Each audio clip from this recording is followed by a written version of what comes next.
우리가 지난 두 번째 시간에서는 6장에서 어린 양 예수님께서 7인을 치시는 것을 보았습니다. 6째 인까지 봤는데요.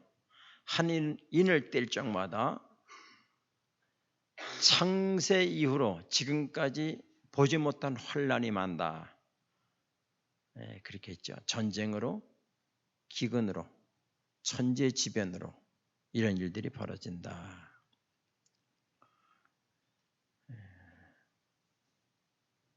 창세 이후로 이런 큰 환란이 없다는 예언의 말씀은 다니엘서를 통해서도 말씀하셨고 예수님을 통해서도 마태복음 24장에서 말씀하셨는데 예언된 말씀을 요한에게 보여주시는 겁니다. 그게 이제 계시록 6장이고 그 다음에 8장에 가면은 7 나팔의 재앙이 있습니다. 7 나팔의 재앙이 8장부터 있는데 8장 1절은 이제 7째 인이 아직 안 했죠. 우리가 6번째 인까지 했고 7번째 인이 8장에 시작되고 8장에서 7 나팔의 재앙이 임하게 되는데 계속해서 재앙 인과 나팔의 재앙이 임하는데 왜 7장에서 삽입구로 들어갔을까? 성경에 그런 얘기는 없지만은 이것은 하나님의 사랑이고 섬세한 배려다 이렇게 생각을 할 수 있습니다. 하나님께서는 다니엘이나 예수님을 통해 예언하는 것을 사도 요한에게 직접 보여주심으로 예언해 주신 분이 보여주는 거죠. 그걸 기록해 놓은 것이 요한계시록인데요. 그럼 하나님께서는 왜 이런 심판의 끔찍한 광경들을 요한에게 보여주시는가? 그건 그렇습니다. 우리가 그리스도인으로서 이 땅에 살아가는 삶은 고달퍼요. 고달픈 건 아닌데 고달프다가 느껴지는 것입니다. 고달프다가 느껴지는 상태에 있는 사람이 있는가 하면 고달프지 않다고 느끼는 사람으로 바뀐 사람이 있죠. 물론 그건 차이가 있어요 좀. 그런데 이 땅에 우리가 살아가면서 한국이 내 나라지만은 그리스도인으로 살아가는 것은 이방인처럼 살아간다. 그렇게 성경에 되어 있어요. 이방인처럼 외국인처럼 살아간다. 우리가 주일날 직장을 잡는데도 주일에 출근할 수 있으면 그 직장은 안 들어가려고 그래요.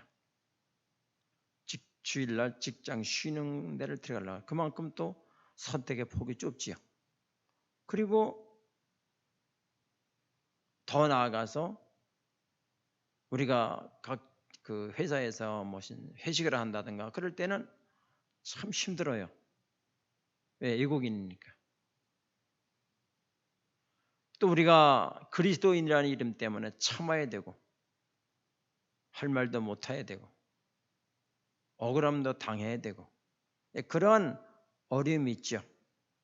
그런 어려움을 가지고 살아가는 사람들에게 말씀하시기를 너희들의 최후는 이게 아니고 너희들의 최후는 승리자다. 그런 것을 우리에게 말씀해 주시기 위해서 특별히 요한계시록 7장을 삽입장으로 집어넣었다. 그 다음에 이 요한계시록의 여러 가지 재앙을 보여주는 이유 중에 하나는 우리가 이런 거 있죠. 예수님을 믿으라고 하는 사인이죠. 우리가 불신자들은 오래 사는 경우가 많아요. 그런데 왜 오래 살게 할까요? 제가 가만히 생각해 보니까 예수 믿을 기회를 하루라도 더 주시고 싶어서 생명을 연장시켜 주는 것이다. 이것이 하나님의 사랑이다. 그렇게 해석을 하고 싶어요. 기회 있을 때 빨리 예수를 믿어라. 앞으로 어떻게 재앙이 올지 모르는데 내가 살아있을 때 빨리 정확하게 예수 믿어야 된다라는 하나님의 뜻이 아닌가. 그래서 요한계시록을 또 보여주는 거죠. 요한계시록 6장에 7인 재앙이 있고 8장에 7 나팔의 재앙이 있는데 7장은 이런 거죠. 구원받은 백성들이 수많은 무리들이 하나님께 찬양을 드리는 장면이 7장이에요. 땅에서는 환란이 일어나는데 어마어마한 환란이 일어날 때 성도들은 들림받아 공중에서 하나님을 찬양하게 되는 그런 광경을 이제 7장에다가 이렇게 기록해 놨습니다. 이것은 주님의 아주 아름다운 세심한 하나님의 사랑이다 이렇게 말씀을 드릴 수 있죠. 그러니 너희는 두려워하지 말라. 아무리 핍박을 받고 경제적으로 손해를 보고 어려워도 금방 지나가는 것이다 라는 유리의 말씀으로 7장을 우리에게 주었다 말씀을 드릴 수 있습니다. 그러므로 우리는 신앙생활을 잘할 수 있는 비결은 뭐냐 하면 이 땅의 것만 바라보면 안 돼요. 이 땅의 것은 소망이 없어요. 무슨 소망이 있어요? 소망이 있지. 먹고 사는 거. 먹고 사는 거에 무슨 소망이 있습니까? 내가 남보다 인기가 좀 많아가지고 영광을 받는 거. 그것은 내가 영광을 받는 거지. 아무런 소망이 없어. 이 땅에서. 무슨 소망이 있나요? 남보다 좋은 차 타고 다니고 좋은 집 살고 좋은 옷 입고 좋은 음식 먹고 남은 이게 10,000원짜리 멀다 나는 50,000원짜리 먹는 거 50,000원짜리 밥 먹는 거 그거 소망이잖아요. 그게 무슨 소망입니까? 그 소망도 아주 짧은 시간에 끝나는 거예요. 그러므로 우리는 이 땅에서 아무 소망이 없어요. 그래서 사실은 오늘 어떤 찬송을 부르려고 했냐면 주보에 나왔죠. 죄 많은 이 세상은 내 집안이요 내 모든 소망은 저 천국에 있는 이걸 부르려고 했는데 그 주보에 냈어요. 설교 후에. 그런데 이걸 바꿨어. 더 좋은 게 있어가지고. 하여간에 우리는 이 세상에서 아무 소망이 없다. 그러니까 이 세상에 살면서 어디를 바라봐야 돼요? 천상을 바라봐야 돼요. 이 사람이 이 땅에서 신앙생활을 잘 할 수 있는 비결이에요. 이 7장의 구조는 크게 나누면 두 가지 구조로 되어 있는데 두 부분으로 되어 있는데 1절부터 8절까지 한 부분 9절부터 17절까지 한 부분인데 내용은 같은데 내용 같아요. 하나님께서는 우리에게 말씀하실 때 똑같은 것을 반복하셔. 중요한 것은 예수님도 그랬죠. 예수님은 중요한 걸 말씀할 때 진실로 진실로 내게 이르노니 이렇게 2번 반복했잖아요. 근데 구약에서는 다니엘서를 우리가 공부했지만 거기서 보면 똑같은 걸 가지고 3번, 2번 반복을 하잖아요. 나무의 형상, 무슨 여러 가지 형상을 이렇게 보여주잖아요. 다 배웠지 않습니까? 그래서 우리가 다니엘서를 먼저 공부한 거예요. 그냥 여기서도 마찬가지죠. 다 한 내용인데 7장 1절부터 8장까지 한 내용이고 9절부터 17절까지 한 내용으로 크게 두 부분으로 나눠졌다. 우리 7장 1절 보면 이 일 후에 뭘 봤어요. 사도 요한이 뭘 봤다고요. 뭘 봤느냐. 내 천사가 땅 네 모퉁이에 선 것을 봤다는 거예요. 그러니까 그걸 빼면 이 일 후에 내가 봤다는 얘기고 9절에 봐도 똑같은 얘기 나오죠. 이 일 후에 내가 보니 이렇게 돼 있어요. 그래서 두 부분으로 나뉘게 되는데 앞부분은 하나님의 인치신 자들이 14만 4천이다 이게 얘기해요. 뒷부분은 14만 4천이라고 말하지 않고 뭐라고 그랬죠? 9절 보니까 내가 보니 각 나라와 족속과 백성과 방언에서 아무도 능히 셀 수 없는 큰 무리가 아무도 셀 수 없어. 얼마나 많은지 큰 무리가 흰옷을 입고 손에 종려나무를 가지고 들고 보좌 앞과 어린 양 앞에 섰다 이렇게 말했어요. 그렇죠? 그러니까 방언은 각 나라 말이거든요. 족속, 백성, 방언 세계의 모든 종합된 사람들이 한 군데 모여서 흰옷을 입고 종려나무를 손에 들고 하나님과 보좌 앞에 찬양을 드리는 모습을 요한이 본 거예요. 그러니까 전명 부부는 14만, 각 지파에서 12,000명씩 12지파에 14만 4천 명이라고 그랬고. 근데 이것을 신천지에서는 뭐라고 말하는가 하면 자기들이 14만 4천에 들어가야 된다. 그래서 제가 한번 질문했죠. 그럼 아브라함은 구원 못 받았느냐? 지금 시대 14만 4천 명이면 그럼 아브라함은 어떻게 됐어요? 모세 형님은 어떻게 됐어요? 그 다니엘은 또 어떻게 됐어?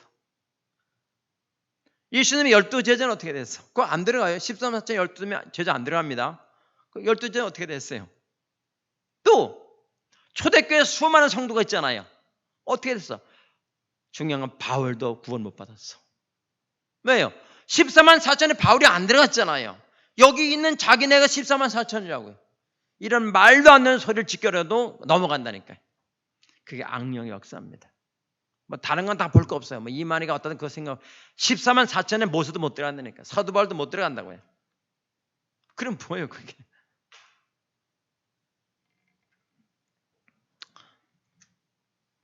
에, 1절을 보겠어요. 1절. 자, 2일 후에 내가 네 천사가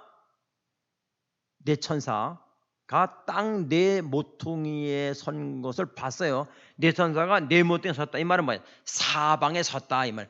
네 모퉁이 꼭 네 개 아니라 네 모퉁이에 섰다는 얘기는 사방에, 뭐든 사방이라 그래. 사방이라 그러잖아요. 사방에 섰다. 네 모퉁이에 네 명이 섰는데 땅의 사방의 바람을 붙잡아 바람으로 하여금 땅이나 바다에나 각종 나무에 불지 못하게 바람을 딱 잡고 있는 거예요. 손에 있는 바람을 놓으면 환란이 와요. 근데 환란은 어떻다고요? 창세 이후로 보지 못한 환란이야. 그런 환란의 바람을 딱 잡고 있는데 우리는 바람을 태풍 정도가 아니라 어마어마한 바람이 부는데 이 유대인들은 바람의 유력을 알아요. 바람이 불면 모든 곡식이 싹 말라버리고 그런 걸 안다고요. 그렇기 때문에 이 바람은 심판이라는 것을 딱 알아요. 이 심판을 네 천사가 딱 잡고 있다는 거 이걸 봤어요. 요한이. 하나님의 재앙이지요. 왜 잡고 있을까? 왜 잡고 있을까? 그 이유가 나와요. 자, 2절을 봅니다. 또 봄에 다른 천사가 또 다른 천사, 네 천사가 아니야. 다른 천사가 살아계신 하나님의 도장을 가지고 해돋는 데로부터 올라와서 땅과 바다를 해롭게 할 권세를 받은 네 천사를 향하여 큰 소리를 외쳐 이르되 우리가 우리 하나님의 종들의 이마에 인치기까지 땅이나 바다와 나무들을 해하지 말라. 기다리라는 거예요. 네 명의 천사가 심판의 바람을 딱 잡고 있는데 다른 천사가 나오더니만은 도장을 딱 가지고 나왔는데 우리가 도장에 이마에 도장을 찍기까지는 기다리라 이렇게 나온 거예요. 뭐 별 이해하는 데 문제가 없죠. 그러니까 하나님의 사랑은 뭐냐면은 탕자가 돌아오기를 기다리시는 사랑이에요. 이 하나님의 사랑입니다. 불신자를 오래 살게 하는 이유가 뭐예요? 돌아오게 하려고 기다리시는 하나님의 사랑. 이 재앙이 얼마나 잔혹한지 알고 있어요. 제가 오늘 아침에 발을 씻으면서 이런 생각했어요. 두 손 가지고 발을 씻는데 아무 지장이 없어. 감사합니다. 두 손을 가지고 발을 자유롭게 씻을 수 있다는 거 감사합니다. 이런 감사하세요 이런 거? 저는 감사해요. 어떤 사람은 뇌출혈을 받아가지고 발을 못 씻어. 이 오른손에 왼손으로 오그라진 손 가지고 물건 한번 잡아보는 게 소원이에요. 그래서 많습니다. 많아요. 그런데 3, 40대 젊을 때 아무거나 막 먹으면 안 돼. 의사는 뭐라고 그래요? 10시 넘어서 9시 넘어서 저는 9시 넘어서 잘 안 먹어요. 9시 넘어서 먹지 말아라. 튀긴 거 먹지 말아라. 기름진 거 먹지 말아라. 나 아무 이상 없는데 드세요. 언제 나타나냐? 50이 넘으면 나타나요. 지금은 괜찮지. 이걸 한마디로 어리석은 사람이다 그렇게 말해요. 기회가 있을 때 먹지 말아야 되는 거예요. 현재 이상이 없다고 먹는 건 바보예요. 물론 100% 그런 건 아니에요. 물론 예외가 항상 있죠. 난 잘 먹는 이상 없다. 괜찮아요. 예외는 있어 항상. 그러나 일반적인 얘기를 하는 거예요. 저는 늦게 먹으면 안 된다. 우리가 쉴 수 있는, 의학 강의도 아닌데 우리가 쉴 수 있는 시간을 줘야 된다. 잠은 몇 시에 자라. 어떤 건 먹고 어떤 건 먹지 말라. 못 먹고 살진 않겠지만은 일반적인 얘기를 하는 거예요. 어쨌든 먹을 수는 있죠. 저도 먹습니다. 그러나 일반적으로는 먹지 말아라. 그걸 무시하고 사는 사람은 나중에 뻥 터져. 그때가 늦은 거예요. 이미 늦어. 그러니까 지혜로운 사람은 내가 건강할 때 건강을 지키는 게 지혜로운 사람이에요. 우리 하나님께서 우리에게 이런 재앙을 알려주는 것은 내가 구원을 받았는 거 확인해라. 기회 있을 때 예수님 안 믿는 사람들에게 복음을 전해라. 내가 아직도 바람을 천사들을 통해서 붙잡고 있다. 재앙을 붙잡고 있으니 기회 있을 때 복음을 전해라.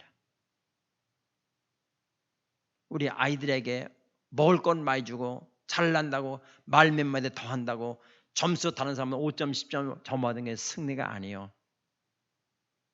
그거 아무것도 아니에요. 하나님의 눈으로 이 세상에서 어떤 고난을 받아도 바라볼 수 있고 해석할 수 있는 능력이 있어야 되는 거예요. 그거를 키워줘야 되는 게 올바른 부모라 그 말이에요.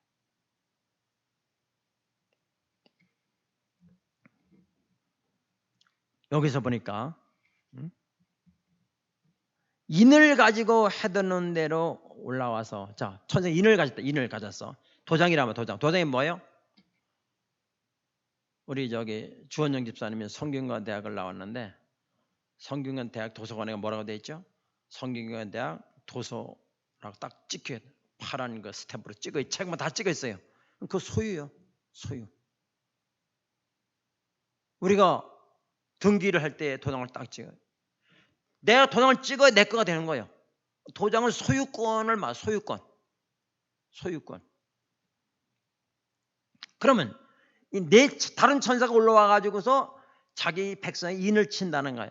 이 사람은 내 사람이다라고 도장을 칠 때 했는데 그때 기다리라는 거야. 그때까지 재앙을 하지 말라는 거예요. 내 백성이다. 그 제가 제목을 뭐라는 거면은 내 백성은 내가 지킨다. 이렇게 제가 제목을 정한 거예요.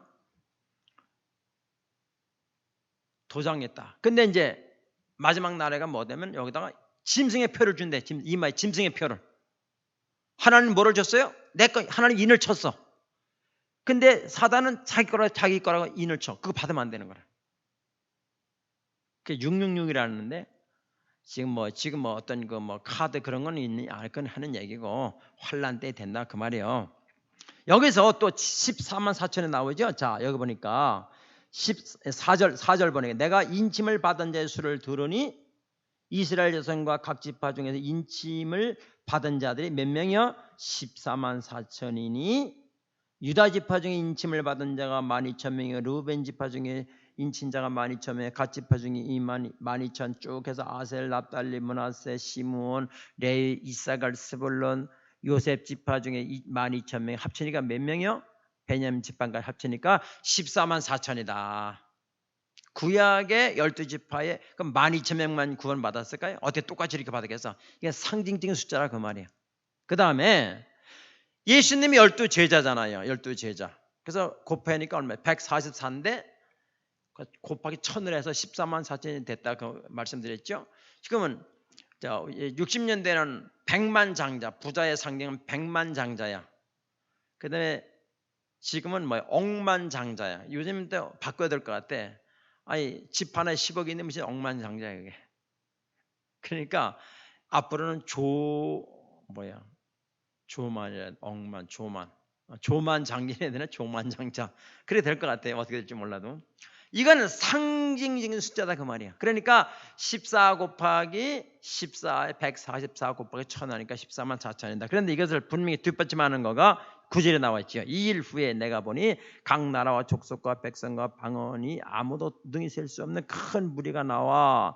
여긴 큰 무리라 구원받은 백성의 큰 무리가 나와서 흰옷을 입었어요. 흰옷을 입고 손에 종려나무를 가지고 보좌 앞과 어린 양 앞에 서서 큰 소리로 외쳐 이르되, 이렇게 되죠.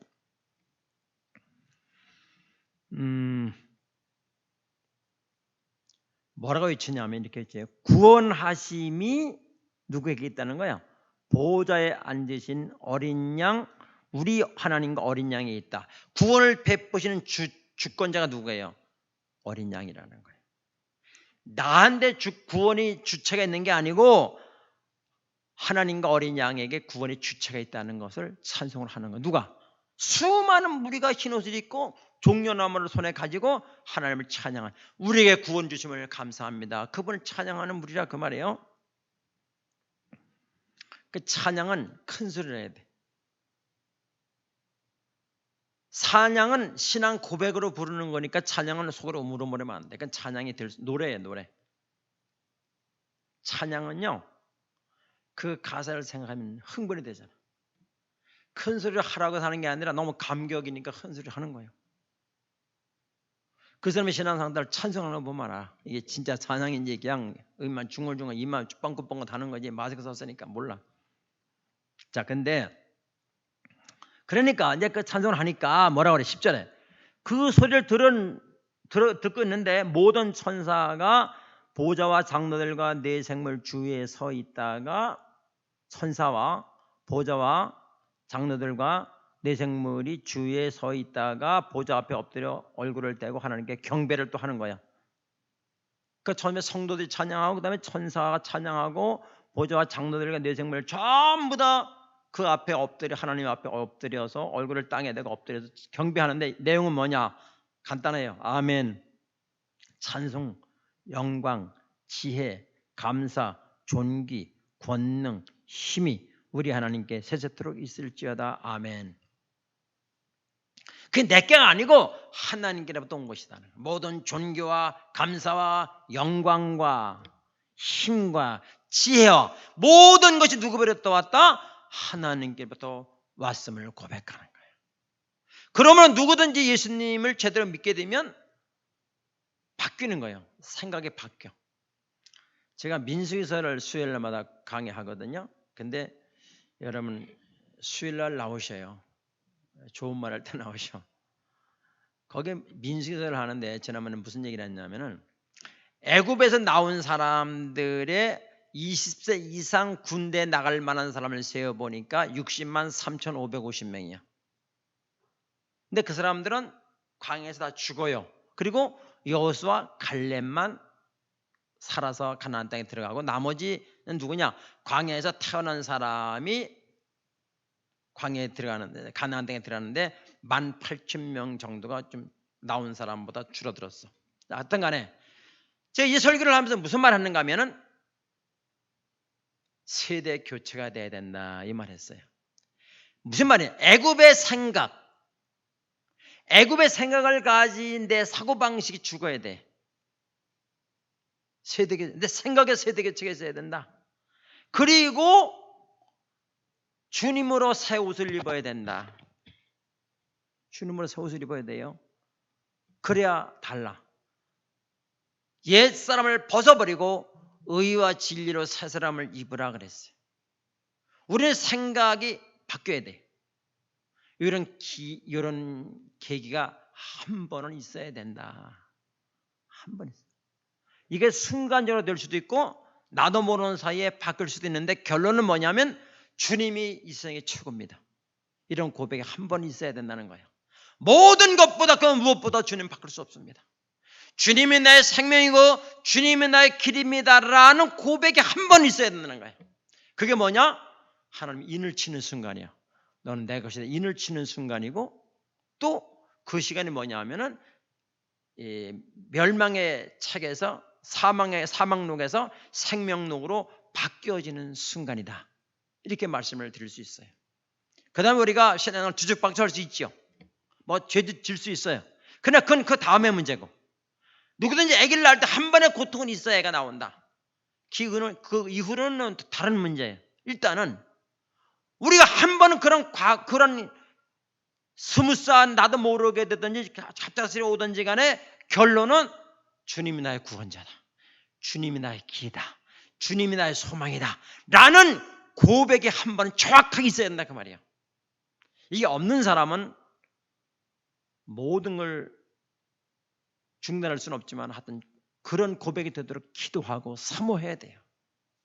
교회는 구원받은 사람이 교회 나왔다 구원받는 건 성경에 없어요.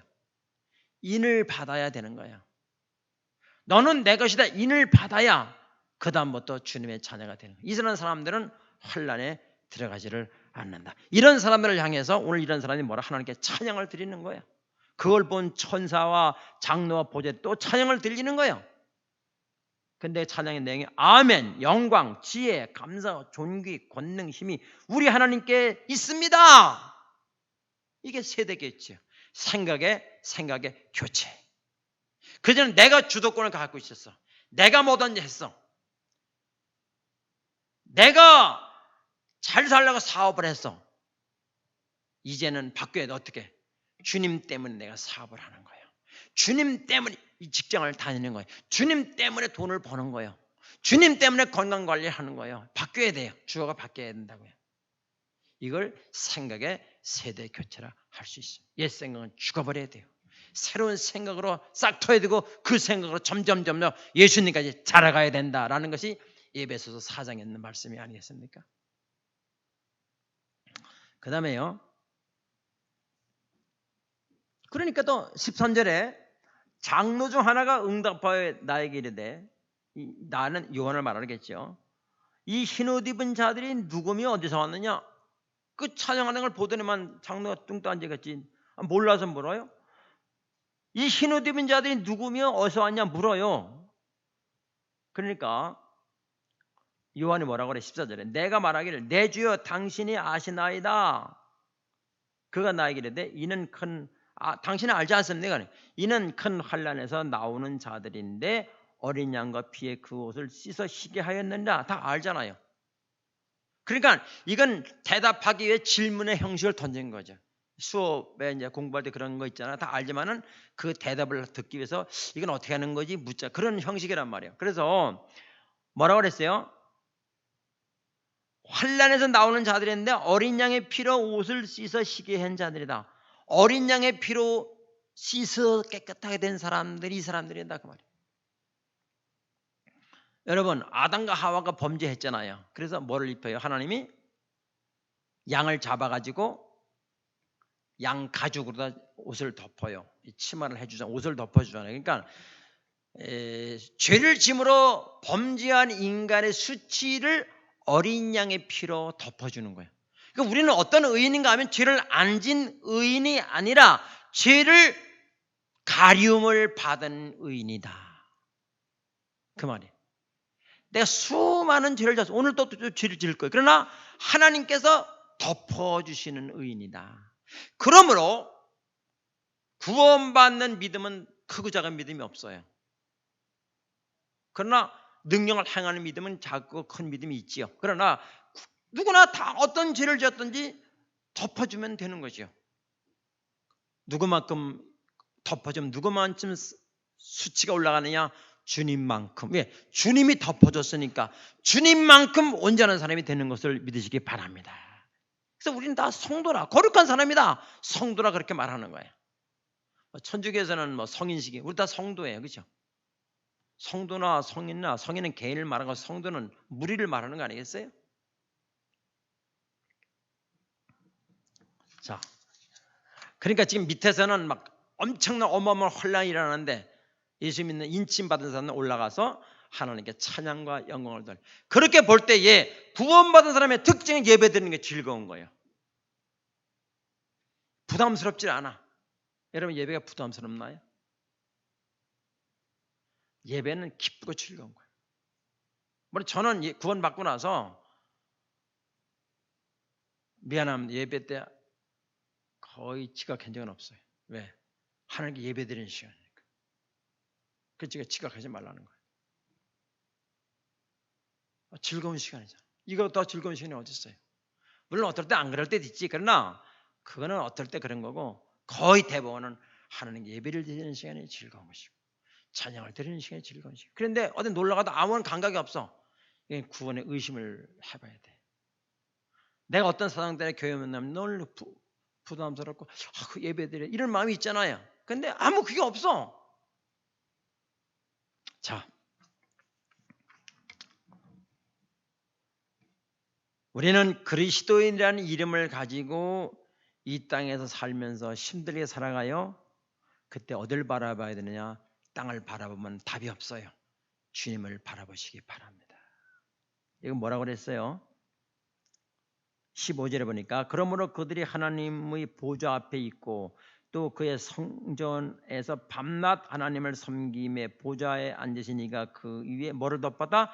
장막을 치시리니. 장막이 뭔가 보세요. 16절 같이 있습니다. 시작. 그들이 다시는 줄이지도 아니하며 목마르지도 아니하고 하나 아무 뜨거운 기운에 상하지도 아니하리니. 장막을 덮어주니까 어떤 현상이 나타나요? 줄이지도 않고 목마르지도 않고 하나 아무 뜨거운 가운데 상하지도 않는 거야. 주님 보호해 주시니까. 이건 보호의 장면. 너는 내 것이라고 내가 인친 사람들 내 소유들은 주님 보호하시는 역사가 나타나는 거예요. 이 배경은 뭐냐면 가나안 땅에서 이제 광야에 살 때에 어떻게 돼요? 광야에 살 때에 낮에는 구름 기둥으로 밤에는 불 기둥으로 덮어서 보호하시잖아요. 저는 가끔씩 큰 구름이 밀려올 때에 저 정도 됐을까 이렇게 생각해 보는 거예요. 왜냐하면 안양 인구가 100만이 안 되는 걸로 제가 알고 있는데 모르겠어요. 100만이라고 잡아도 250만이면 어떻게 돼요? 2배 반이잖아요. 그죠? 그러니까 어마어마한 넓이요. 이렇게 총총총히 사는 것도 아니죠. 듬성듬성 있으니까 이게 그렇지 않아요. 그런데 안양시내 2배만한 구름이 다 덮일 정도면 생각을 해봐요. 그래서 뜨거운 여름을 덮어주자. 그래서 시원하게 해주고 밤에는 또 그만한 불기둥으로 덮어서 하늘에 난로에 뜨거운 온기를 주니까 또 따뜻하게. 이게 하나님의 사랑이에요. 그런 하나님의 사랑이 그때만 있었을까? 지금도 있어요. 못 느껴서 그렇지. 예를 들어 볼게요. 어떤 사람은 한 달에 300만 원이 들어가도 늘 모자라서 늘 2% 부족해. 근데 어떻게 하다가 300만 원, 200만 원을 깎였어. 그래도 200만 원은 만족한 사람이 있다고요. 요즘에 아시겠어요? 그래서 뭐라고 그래요? 17절에 보면은 이는 보좌 가운데 계신 한 어린 양이 그 애들의 목자가 돼서 생명수 샘으로 인도하시고 하나님께서 그들의 눈에서 눈물을 지켜준다.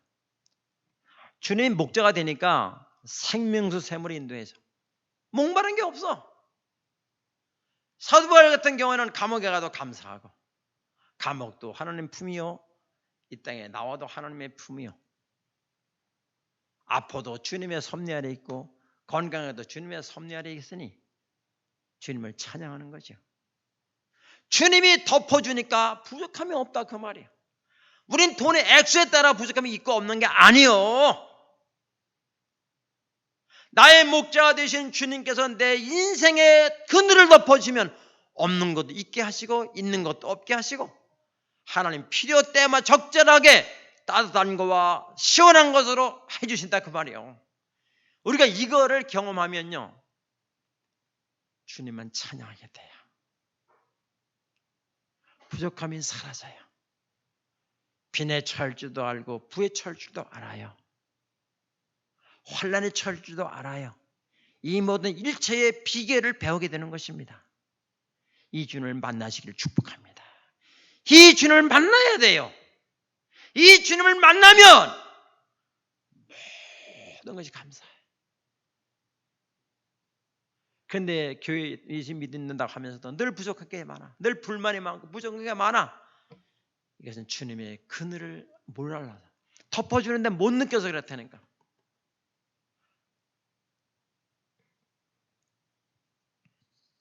우리 하나님은 장막을 덮어주시는 분이다. 그리고 줄이지도 아니하고 목마르지도 아니하며 하루 인해서 상하지도 않게 해주는 분이다. 생명수 샘으로 인도하신다. 목마름이 없어요. 예수님을 만나게 되면 누구든지 인생에 대한 목마름이 사라집니다. 이걸 경험하셔야 돼요. 우리는 목마르지 않는 만족한 삶으로 살아갈 수 있어요. 다시 말하면 비행기를 타는데 비즈니스석을 못 타봤지만은 그걸 타는 것 같아. 그러나 일반석을 타면 불편해. 장기 여행하는 데는. 그러나 비즈니스석을 뭐 타본 사람들 얘기 들으니까 뭐 비싸다 그러더라고. 3배인가 비싸대요. 500만 원 얼마 한데. 근데 아이간에 비즈니스석을 타면 좋잖아. 우리가 주님을 만나면 그렇게 된다 그 말이야. 다시 말씀드리거니와 내가 죽어야 돼. 애굽의 생각이 죽을 때고 주님이 나를 진리로 이끌을 때에 그 궤도에 딱 들어가면 그렇게 되는 것입니다. 나에겐 예수님보다 더 좋은 게 없다. 예수님은 나의 왕이다. 예수님은 나의 길이다. 예수님은 나의 전부다. 이런 신앙 고백이 자주 나오면 좋은데 적어도 한 번은 정직하게 내 양심에 비추어볼 때 정직하게 한 번은 있어야 된다. 그래 그 다음에 이게 자주 있으면 좋아요. 자주 있으면 주님께서 은혜를 주시면 돼요. 나의 편으로 말하면 믿음이 생겼다고 말을 하고 하나님 편에서 말하면 은혜를 주셨다고 말하는 거예요. 우리는 결코 혼자서 살아가는 게 아니에요. 주님과 함께 살아가는 것입니다.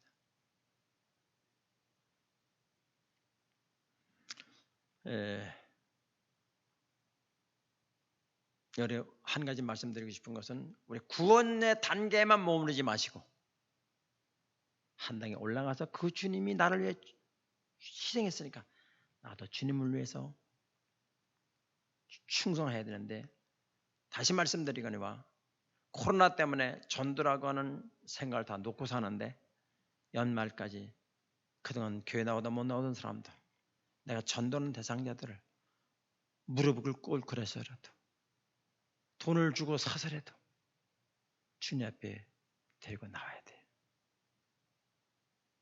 그들을 살려주는 이유는 구원을 받기 위해서 기회를 연장시켜 주시는 것이기 때문에 우리는 그런 주님의 마음을 담아서 복음을 전하시는 여러분이 되시기를 바랍니다. 기도하겠습니다. 이 시간 우리가 한번 기도하겠는데요. 내 안에서 아직 내가 구원 받았는가 못 받았는가 그런 헷갈리는 마음이 있으면 다시 내 양심적으로 물어보십시오. 한 번이라도 주님은 나의 구원자가 되십니다. 이 세상에 그 무엇보다도 주님이 최고입니다. 그렇게 고백해본 경험이 있는가? 없다면 기도하십시오. 예수 믿는다고 입술로만 고백했다고 구원받았다는 보장은 없습니다. 내가 나에게 물어봐야 됩니다. 주님은 나의 왕이십니다. 주님은 나의 생명보다 귀하신 분입니다. 나는 주님의 것입니다. 라는 믿음의 고백이 일단은 내 양심이 오케이를 해야 돼요. 남에게는 그렇게 거짓말로 눈치 때문에 체면 때문에 말할 수 있지만 내 양심은 알 것입니다. 주님 나에게 더욱더 믿음을 주시고 이미 그 단계를 지냈다고 하면 주님을 위해 충성하는 우리가 되게 해주세요. 다 같이 한 음성으로 기도하도록 합니다. 기도합니다.